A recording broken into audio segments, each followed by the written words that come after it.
Aconteceu essa semana o TDA Summit América Latina, organizado pela Federação Mundial de Pôquer, que foi a reunião dos diretores de torneio de pôquer internacionais. Aconteceu ali ao término do BSOP. É sobre isso que nós vamos falar na coluna de hoje. Lembrando, essa coluna chega a você pelo H2Bet. O H2Bet é onde você aposta com quem você conhece. Está na hora de você mudar. Mude para quem apoia o pôquer e, além disso, apoia o PokerCast, criando sua conta pelo link que está na descrição deste vídeo.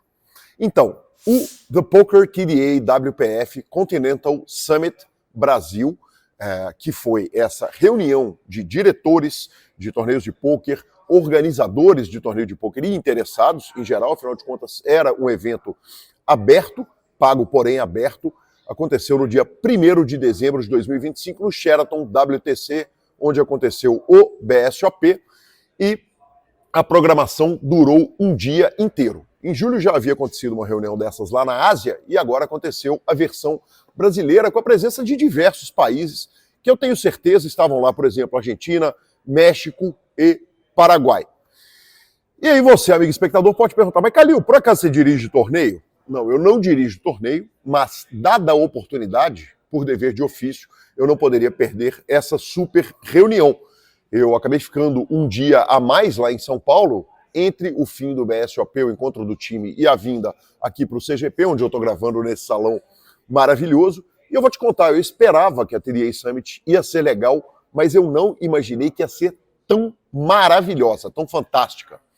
O cronograma apresentou as mudanças de regra da TDA de 2024, né, que foram implementadas em 2024, com discussão sobre cada uma daquelas regras. Isso aconteceu durante a parte da manhã.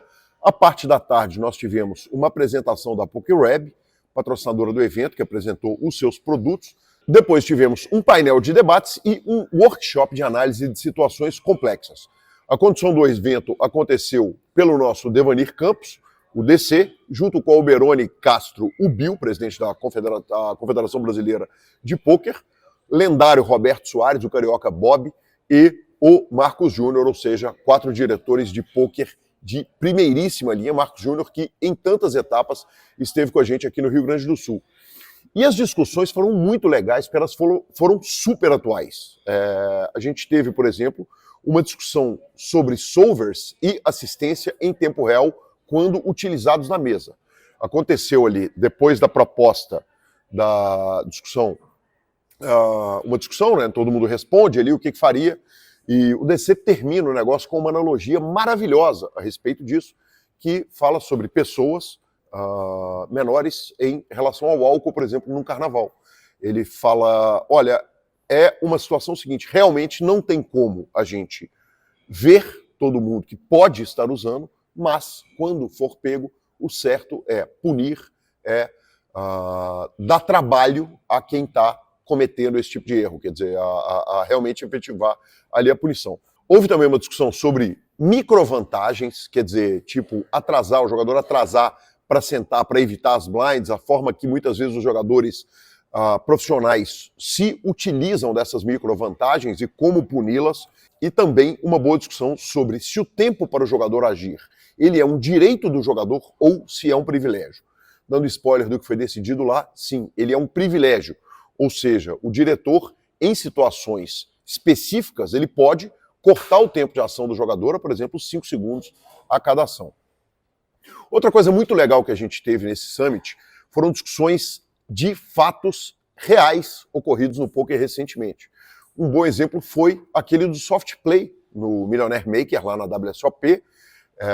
Foi muito legal, porque essa discussão específica mostrou o quanto é subjetivo aplicar uma regra de pôquer e quanto que várias punições podem ser aceitáveis para um mesmo caso.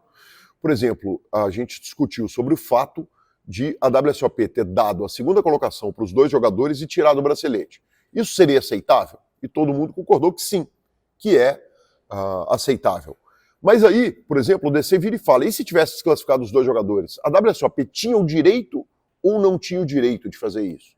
E a grande conclusão da maioria seria, olha, de verdade, eles, em última instância, quebraram uma regra, então não seria o fim do mundo se eles tivessem optados por esta segunda punição, uma coisa muito legal, né? Porque a gente fez muito, falou muito, discutiu muito esse assunto aqui nessas colunas PokerCast. Enfim, fechando a nossa coluna, o evento foi produzido, claro, pela WPF, a World Poker Federation, e também pela Confederação Brasileira de Texas Hold'em. O patrocínio foi do H2Bet, da Real Poker e do BSOP, e mais uma vez foi muito legal. Eu fui para poder presenciar, para ser ali uma presença meio invisível ali no meio de toda aquela discussão, mas como interessado por poker, como apaixonado por poker, fiquei absolutamente encantado pelo que vi.